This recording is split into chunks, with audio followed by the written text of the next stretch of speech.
Greetings to all melanated people all around the world. It's really a joy, it's a blessing. It's an honor to be out here in nature and greeting you, knowing that I'm bringing a message of true emancipation to you, a message that would set you free if you are open-minded and willing to put what I'm saying to work in your life. Thus, the reason why I speak to you concerning imagination is more important than knowledge.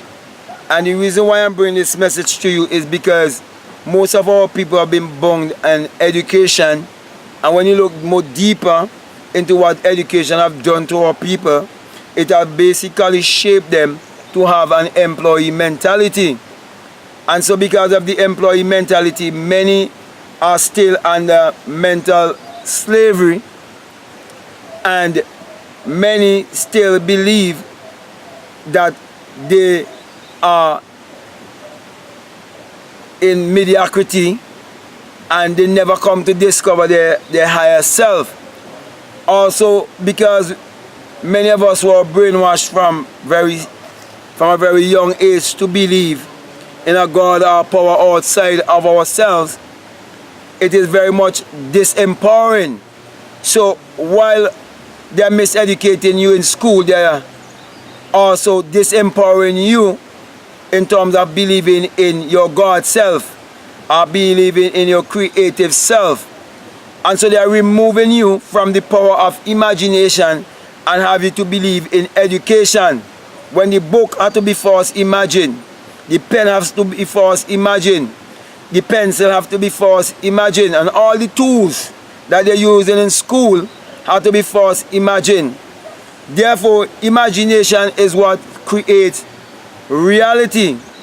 Thus the reason why when you understand that the Bible addresses the human mind and must be interpreted psychologically, that you would understand why the Bible tells you in Psalm 4:4 that you must commune with your own heart upon your bed and be still.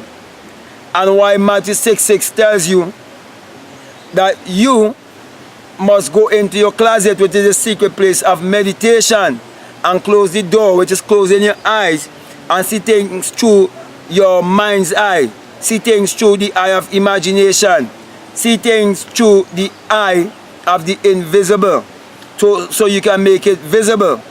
And also, when you look more deeper, you see that everything that is visible was once invisible, and it was the use of imagination that make it possible, that are tangible, that you can touch it and smell it and taste it and so on. And then let me just end here by saying this, that the Bible says in St. John 1 and verses 3 that all things were made by him, and without him there isn't anything made that was made. That him is not a person that existed 2,000 years ago. That him is a personification of your own human imagination. Therefore, those who are religious, I would like for you to tell me one thing in this world that has ever been made that has not been first imagined, or one thing that ever going to be made that must not first be imagined. So I'm saying to you, your imagination is the creator, and that God is your own human imagination. Therefore, get into your intuition and learn to use your imagination to create your reality consciously, because it is your thoughts that is creating your reality. Thus, the reason why the Bible tells you, as a man thinketh in his heart, so is he. And the Bible also tells you in Exodus chapter 3 that the name of God is I am. I am that I am. And that is the name of God from generation to generation. That's your memorial. And you can never say I am and not referring to yourself. So it is this, I am that I am. I am whatever I believe myself to be. As a man thinketh in his heart, so is he. So all I'm doing, I'm asking you, my people, to change your mentality. Thus the reason why the Bible tells you, be not conformed to this world, but be ye transformed by the renewing of your mind. And it also tells you that whatsoever things are good, whatsoever things are true, whatsoever things are pure, if they have any virtue in them, to think on them. Because as I am saying to you, it is your thoughts that is creating your reality. So if you think negatively, you will get negative result. And if you think positively, you get positive result. Thus the reason why I'm saying to you that the devil is your lower self. It's your negative self. Living in hell is living in your lower self. Okay, and living in heaven is living in a higher self. And God is the higher mind. Okay, so basically, my brother and my sister, I'm saying to you, get into the higher mind so you will discover your true identity and your true divinity.